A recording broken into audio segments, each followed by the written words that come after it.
Chapter 8, Strings and String Processing, gonna be fun. Let's jump right into this. We're gonna revisit strings, although we've been using them ever since the beginning of these videos, and we've even used some of their functionalities, but now we're gonna look at it a bit more formally and take a bit of a deeper dive into strings. So we can actually create strings in the two ways that you see here that I'm pointing to at the screen. I can really say name equals, and that's an empty string, right? Well, we could have also said name equals str in a pair of parentheses as an empty string. And if I wanted to create a name with a particular student, I could have said name equals str, and then here I put the name of that student. But because it's so common to do this in Python, Python does not force us to actually use this string function. Instead, Python allows us to type the string literal directly. So the string literal is what's housed, what is found inside this pair of quotation marks, and I can type in that string literal directly without even using this string function. And we've seen this, we've been using strings, again, ever since the beginning of these videos. But it's unique that you can actually create strings in this manner as well. Unnecessary because this is frankly shorter. You want to make an empty string, you would simply do what you see here. Name equals, and you put a pair of quotation marks. Strings are immutable. What does that mean? That means you cannot change their contents once they've been created. And you're thinking, liar. Yes, you can. If I make a string here, Kaya, and then I type name equals Kyle, did I not in fact change the string? And the answer is no.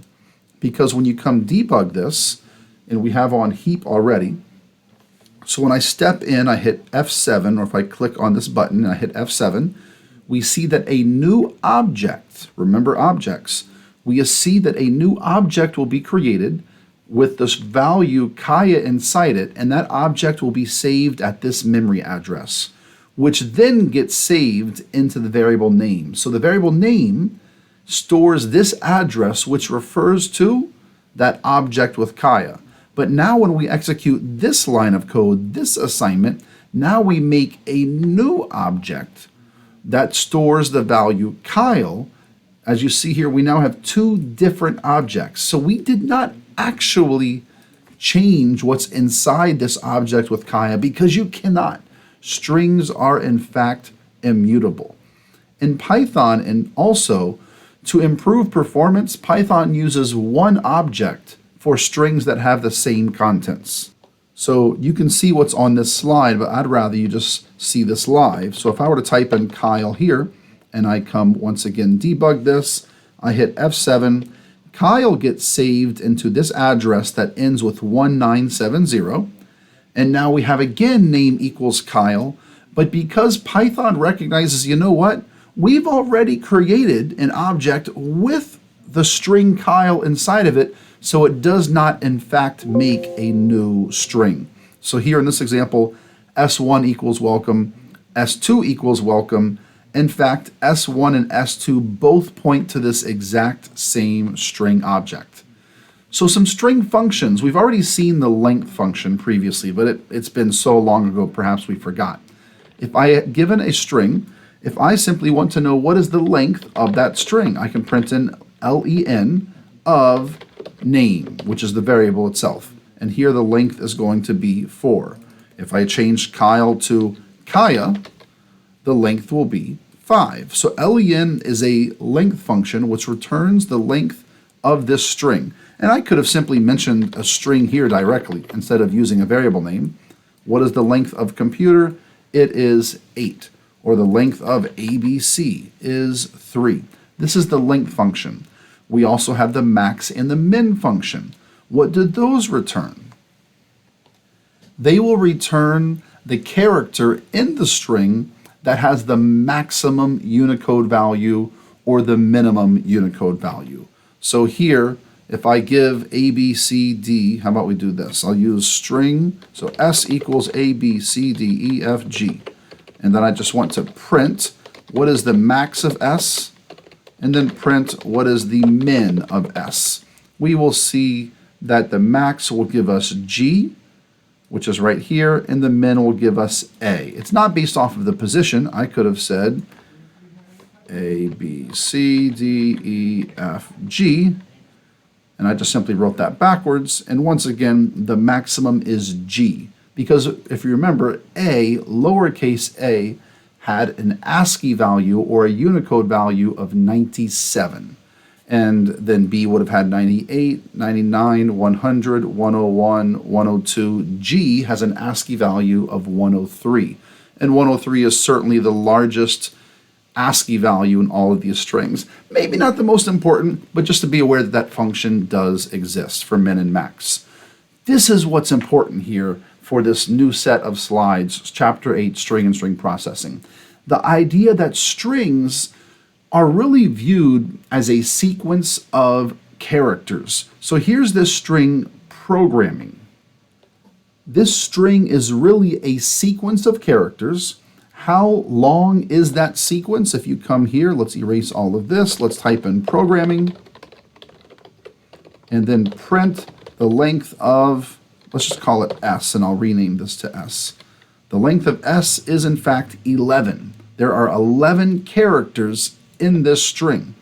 And those characters can be referenced, each one at a time, by using their unique index. So if you see here, this string is 11 characters long, and the P in programming is stored at what is known as index 0 or cell 0. And the next cell, cell 1, stores the R. The next index 2 has the O, and the next index 3 has the G, and so on. The very last index of this string, which happens to be 10, stores a G. Now, why is it that the length of the string is 11, but the last index is a G? Well, the answer is simple, because the first index is in fact 0. So always indices start at index 0. So therefore, the last index of a string will be 1 less than the length of the string. So the indices are 0-based, meaning they go from index 0 all the way to the length of the string minus 1. So the length of this string for programming is 11, and so the length of that programming, which is 11 minus 1, will give you this 10 right here. And what's cool is we can actually print out the individual characters of a string. I can say print out S at index 0, and we use those square brackets here. That will give us the P. If I say, you know what, but let's also print out, I'm going to copy paste, let's print out S at index 7. Well, what is index 7 going to give? That gives the M. Which M? It gives this second one. Let's print the I. Let's print S at index, was it 8? And we will see here that we get the I. What about finally, we want to print index 10. This will give us the G that we're expecting. What about if we print index 11? So if I want to come print here index 11, now we can see there is no index 11. That does not exist. And when we run the code, boom, it says string index out of range, which makes sense to us, right? Because there is no index 11.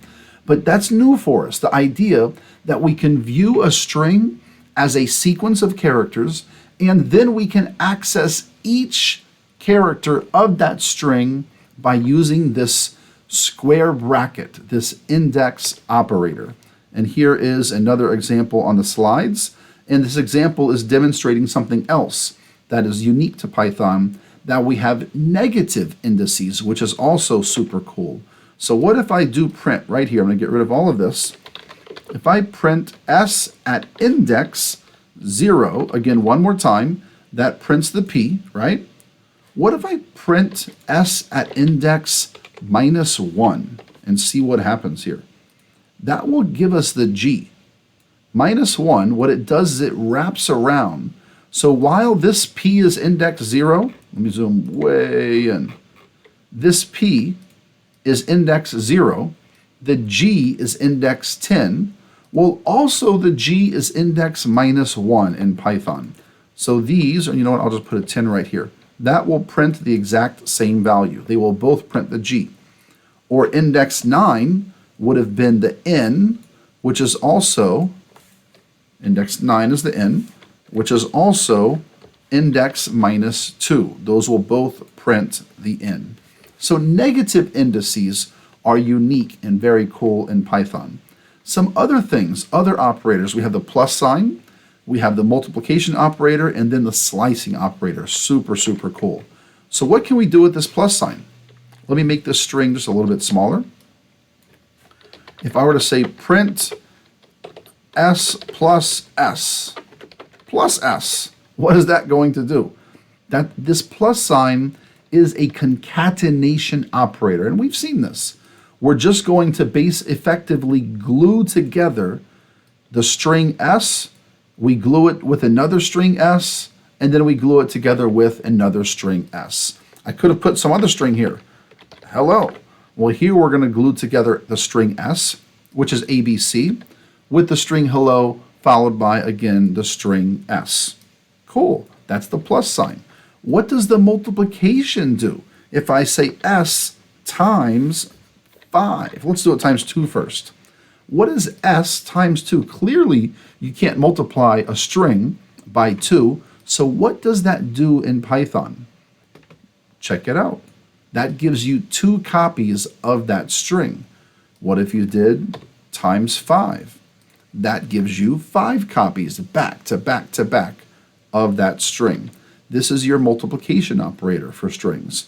And we also have this slicing as well as this operator for n. Very helpful. Let me do n first. We'll cover the slicing, which is the colon, in detail. I could say if a is in s, print, yes, a is in s. That's not the most exciting message. Else, print, no, it is not. That's very, very exciting. But check this out.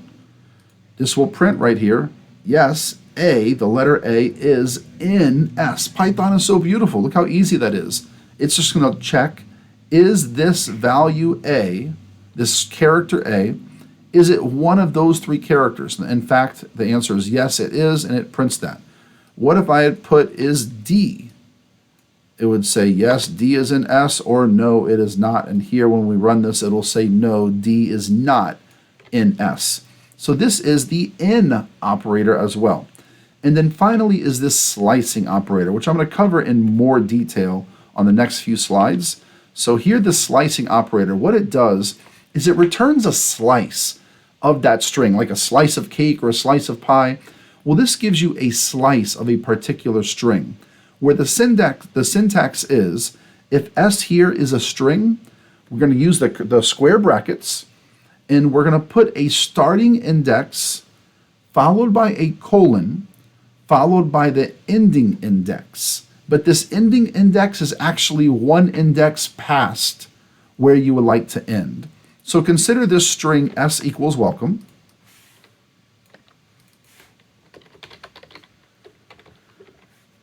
And then let's print a slice 1 space colon space 4, and you don't need the spaces, I just do it for readability purposes. What is this going to print? This is going to print from index 1. Remember, index 1 is not the W is index 0. This will print from index 1 to 2 to 3, but not to 4. It will stop before the 4. So this will print ELC is what gets printed. That's a slice of that string. What this does is it simply returns to you a slice of that string. Now, for clarity, the string is still unchanged, right? Because a string is immutable. We haven't changed the string. What we did here is we got a new string, ELC. What about if I said, let's do a slice from 4 all the way to nothing? If I say, let's print out S from index 4 all the way to, and I don't put an ending index. What that's going to do, it'll go from index 4, which so 0, 1, 2, 3, 4. So index 4 is the O. It'll go from the O all the way until the end of the string, and we have OME is what gets printed. And then finally, we can even do a slice going to a negative index, which is super, super unique. So here, this idea of going from S of index 1 all the way to the ending index of -1, but not including -1 is the key. What is that really doing? This is saying give us a slice of the string from index 1 right here all the way to index -1. Remember, index -1 is this E, but not including that E. So really, it's going to give us that result, ELCOM, and that's what we get. So that is slicing, super cool. What's also cool is that strings, they're iterable. We can loop over every single character at a time. This is going to be a first for us here. So what string? Let's use the word welcome. Or how about we use the word Python? If I type the following loop, let me zoom way in so you can see this. For CHNS, this is a new type of loop for us. Print CH. Check out what actually happens. Here, what are we really doing? Maybe pause the video and reflect on what just happened and try to think of how you would answer that. If someone said, hey, describe for me what just happened here. For CHNS, print CH. What's going on? For example, of course, CH is just a variable. I could have said for colon NS, print colon. Again, I run it. What do we have here? We're taking every single letter in this string, every index. One by one, we're taking what is at index 0, saving it into the variable colon, printing colon. Taking what's at index 1, saving it into colon, printing colon. Saving what's at index 2, which is the T, save it into the variable colon, printing that T, and so on. Very nice that we can iterate using this kind of a for loop. So until now, we've only seen for I in range something, print something, right? Well, here's a completely different for loop for some variable, and I called it CH to stand for character because we're really taking every character out of the string one by one. So for every character in the string, print character. So we took that character, we saved it into this variable character, and then we simply printed it. Super, super cool. Now let me show you another way we could have gotten this exact same output.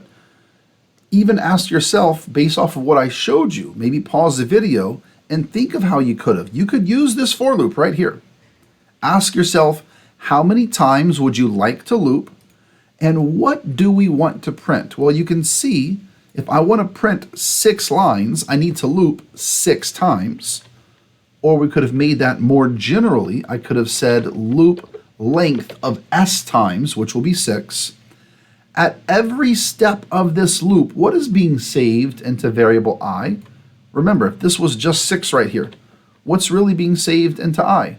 0, 1, 2, 3, 4, 5.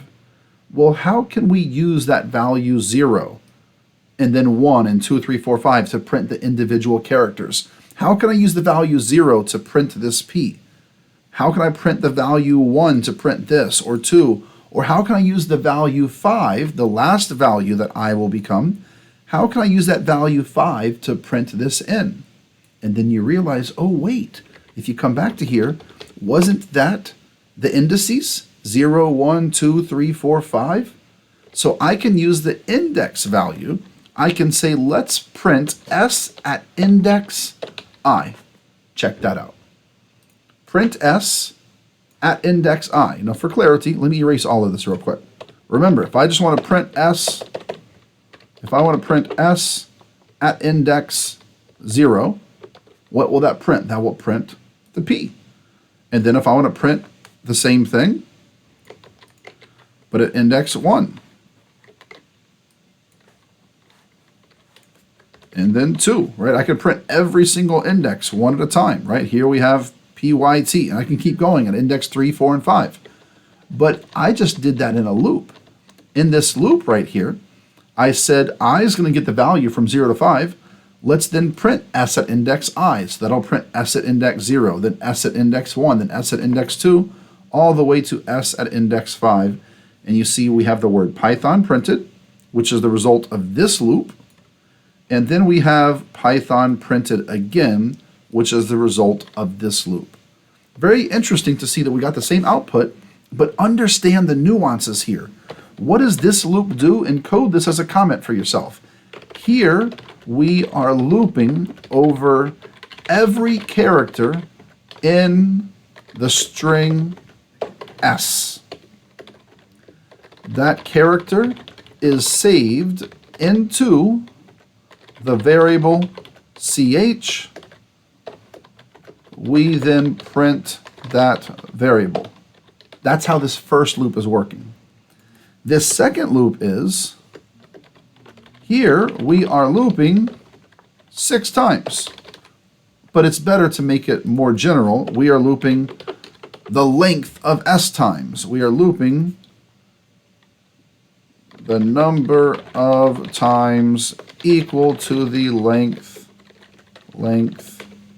of s. For each time, we are printing the value at index I of the string. That's cool. 2 different ways of doing the exact same thing.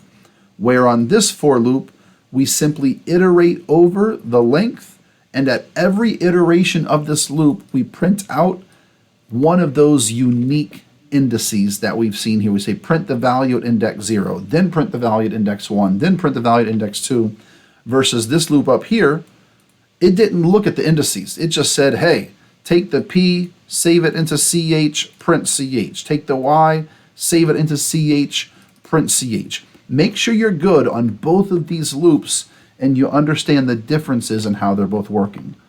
What comes next? Comparing strings. Python allows us to compare strings. We can compare green equals glow, that'll be false. If you wanted to print out green does not equal glow, well, that would be true. Green greater than, what about greater than, less than? What does that mean? Is in fact, if I want to come print out over here, I'll come and do this at the top. If I want to print out, print A is greater than B. Well, first of all, that's going to be false. But why is that false? Because we're looking at that ASCII value. Remember, A is 97. What is B? 98. Is 97 greater than 98? Nope, it is not. What if I did this? If you said A, B, C, here you did A, B, B, which is bigger? Well, here what happens in code is it's called a lexicographical comparison. That's a big word. Lexicographical comparison. We're going to be comparing the first letter to the first letter, or the first character to the first character, and looking at the Unicode value. And we can see, well, A and A is the same, B and B is the same, C compared to B, C is bigger, which means this would in fact print true. If you had made this ABA, now A is smaller than B, this is not true, that is false, and that's what we get. So you can compare strings, interesting to know. What are methods, string methods? This is really the bulk of what I want to be able to cover right now. Python provides many built-in methods for strings. What are methods? Methods are like functions in that both of them contain a sequence of operations or a sequence of instructions that are used to perform a particular task. The difference is that methods in Python operate on specific objects, such as strings, since strings are objects. And guess what? Python gives us so many built-in methods for strings. Here is one such website, Love Geeks for Geeks. This is what I was linking to on that particular page of the slides. And this links to Python string methods, where this page goes over all of the different string methods. They start by just showing you some simple ones, lower, upper, and we've seen those already.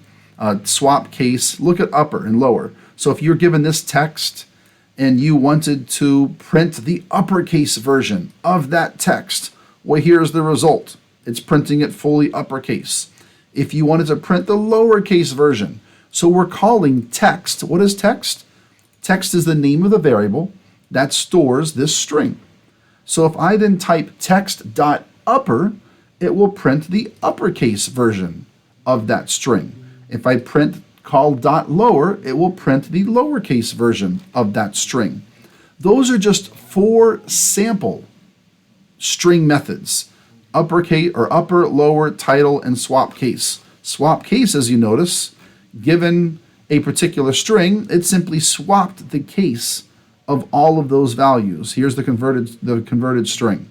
Swapped the case, meaning if it was upper, it made it lower, made it lower, made it upper. That's not very exciting or important, right? But what is exciting is that we have all of these methods.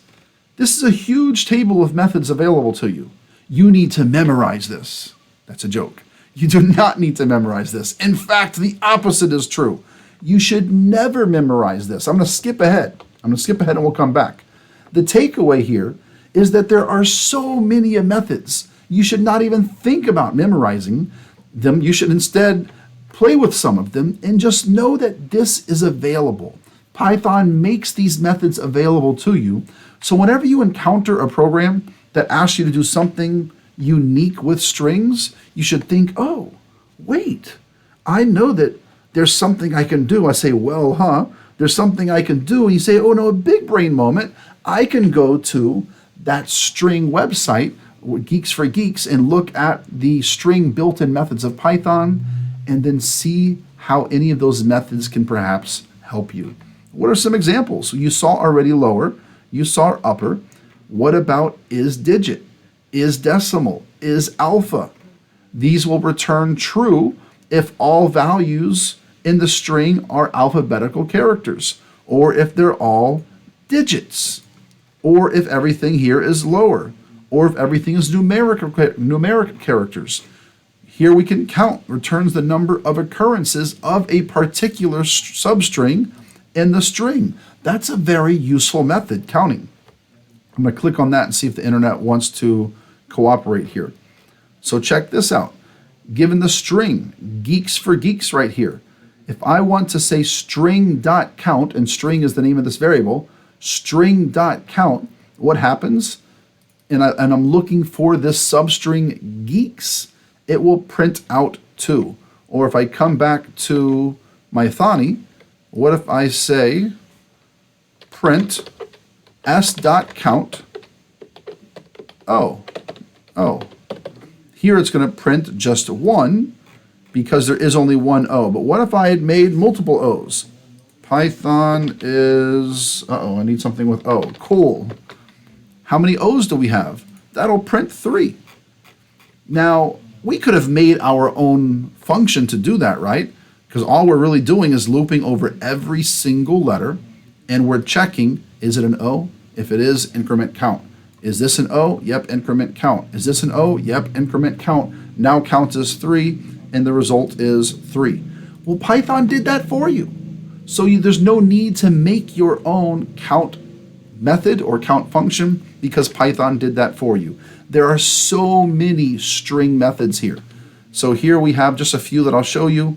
Is alnum, which returns true if all characters in this string are alphanumeric, which means if they're all alphabetical or numerical characters. Is alpha returns true if all characters in the string are only alphabetical characters.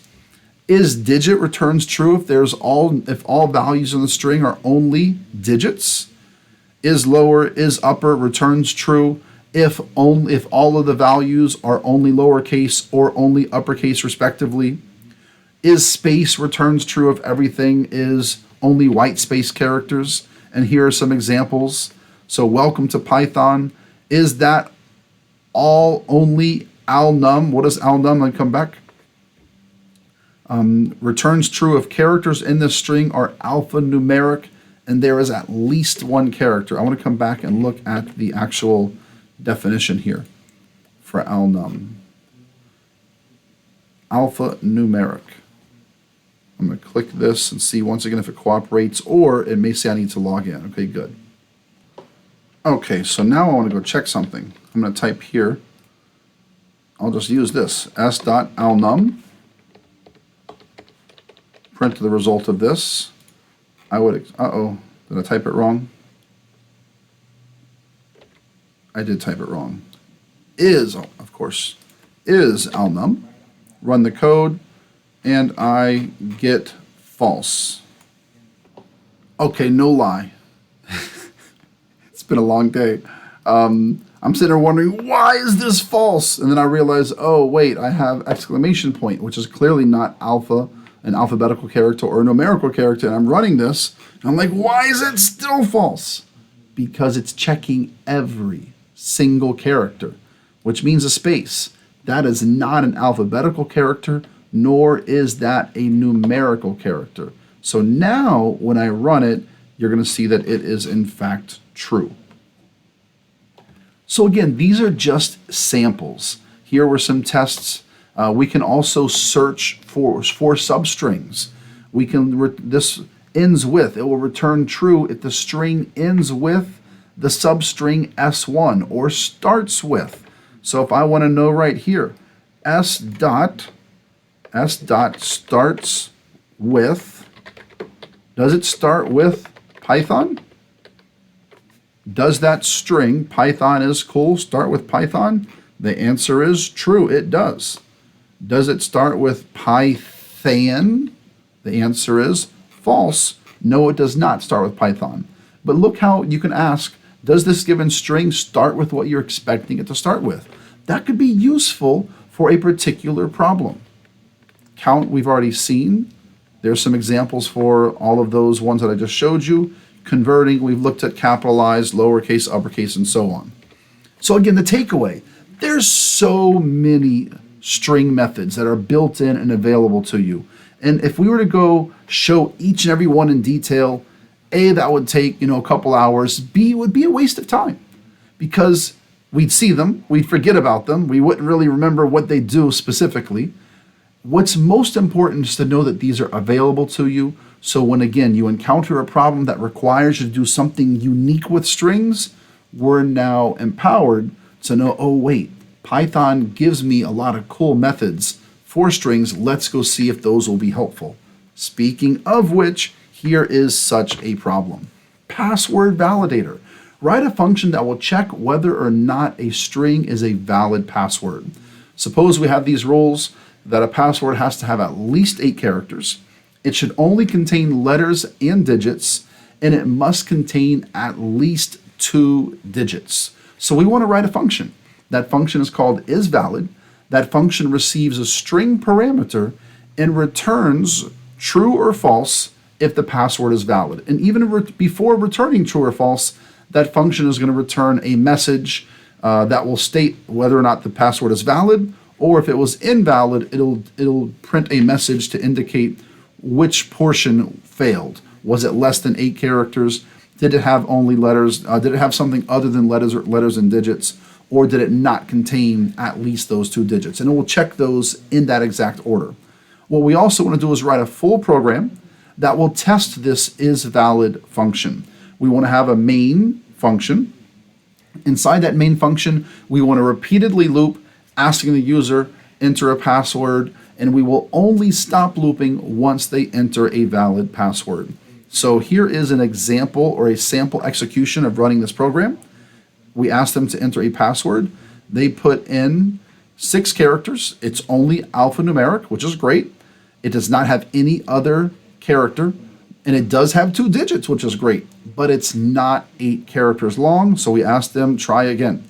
Enter a password. Here they enter 4 lowercase letters, 3 digits, which is great, but a $sign. So it's not alphanumeric. Please try again. We print must contain only letters and digits.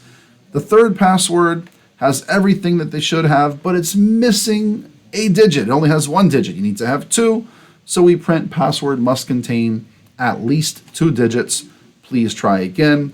And then finally enter a password, and a valid password is entered.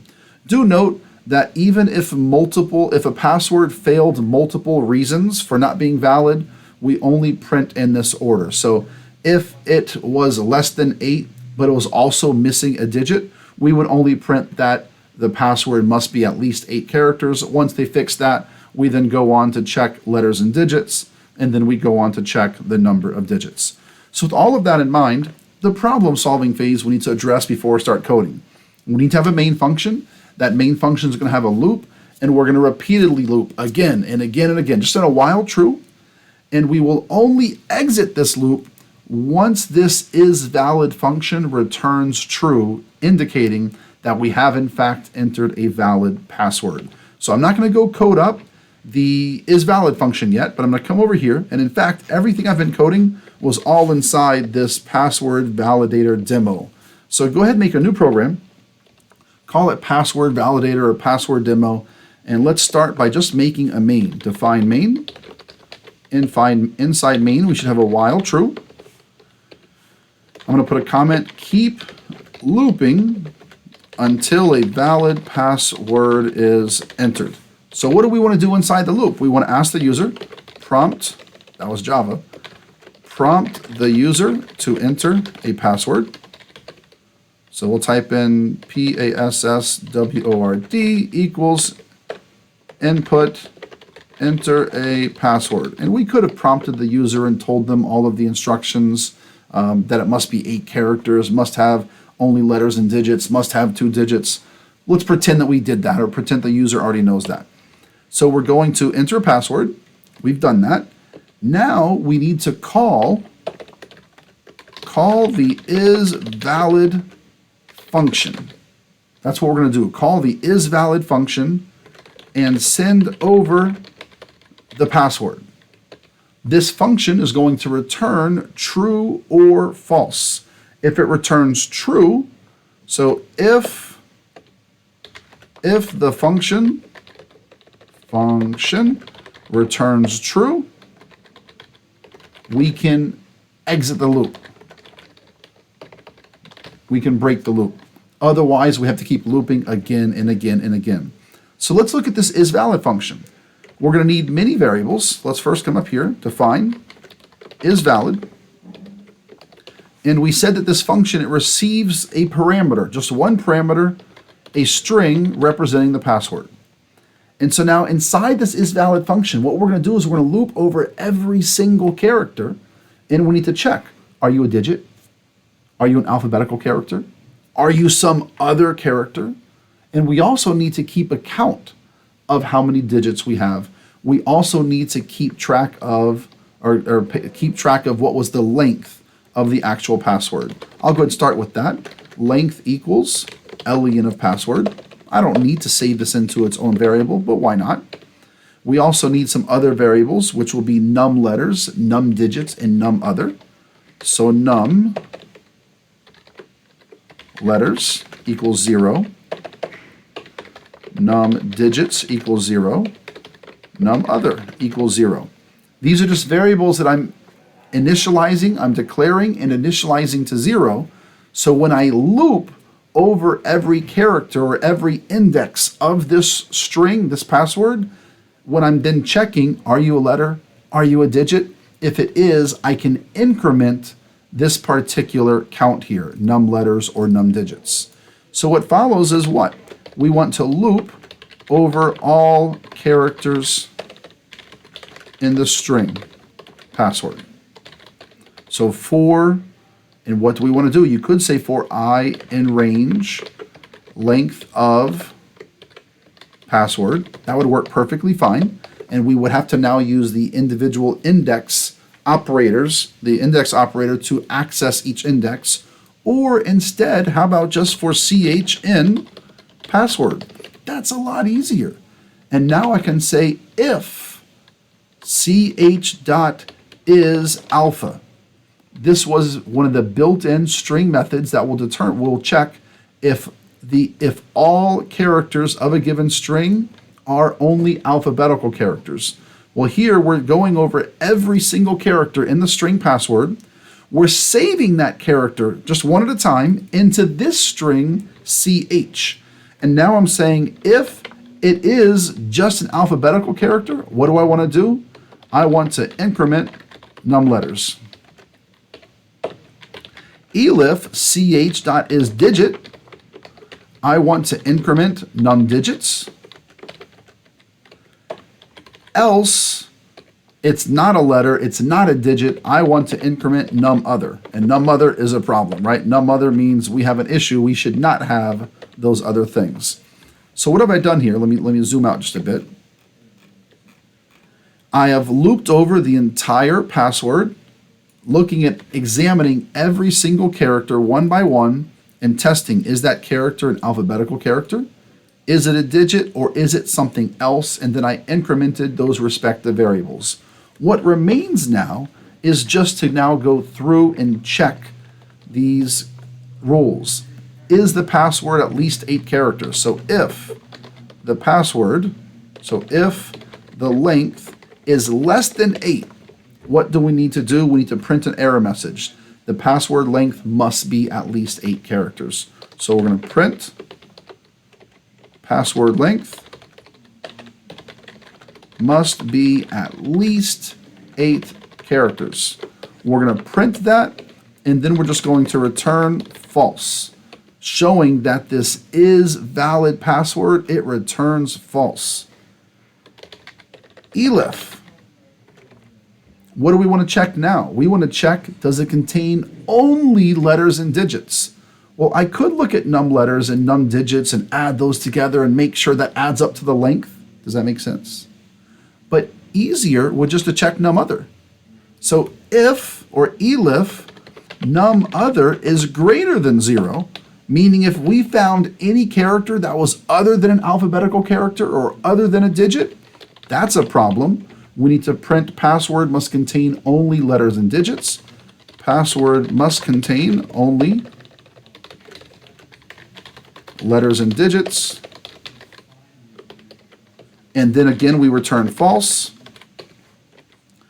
What about if we have to have at least 2 digits? So elif, if num digits is not at least 2, meaning if it's less than 2, 0 or 1, we now need to again print that the password must contain at least 2 digits. Password must contain at least 2 digits. And then finally, we'll return false here as well. And now we're at the last situation. If the length is greater or equal to 8, if it does not have other digits, and if it has at least 2 digits, or does not have other characters, and has at least 2 digits, guess what? It's a valid password. So we're going to print the entered password is valid, which is what we have here. The entered password is valid, and we return true. That's a lot. So let me scroll down so we can look at the entire function here. This is valid function receives a password. We have these variables we set up. We loop over every character within that string password to test, was it an alphabetical character, was it a number, or was it something else? And then we use those values to print an appropriate message to the user and then to return true or false. So check out what we can do now. So I can say if is valid password. So I'm calling the is valid function. I'm sending over the password, and it's going to return true or false. Well, if it returns true, I'm just going to break, and we're done. It's that simple.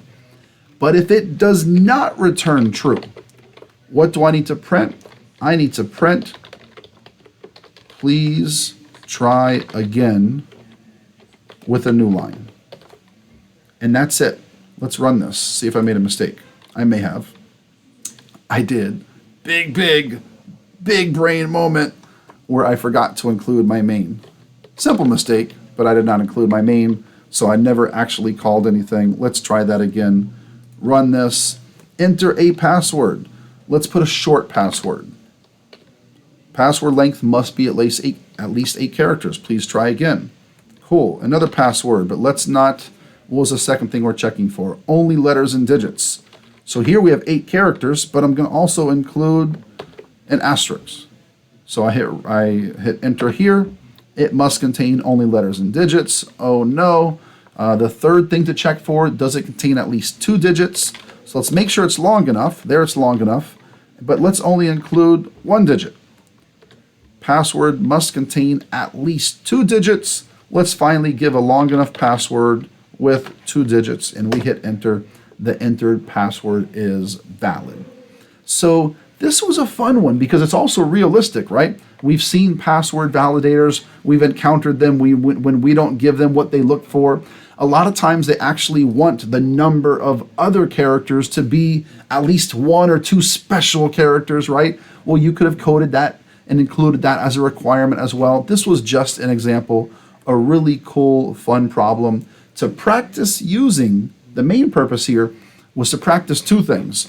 1, to practice looping over the characters in a string, which is completely new for us.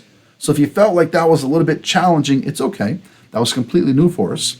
And the second thing to practice was the idea of using these built-in string methods, which helped our life significantly, because if I didn't have this method, how would I have checked if a given character was uppercase?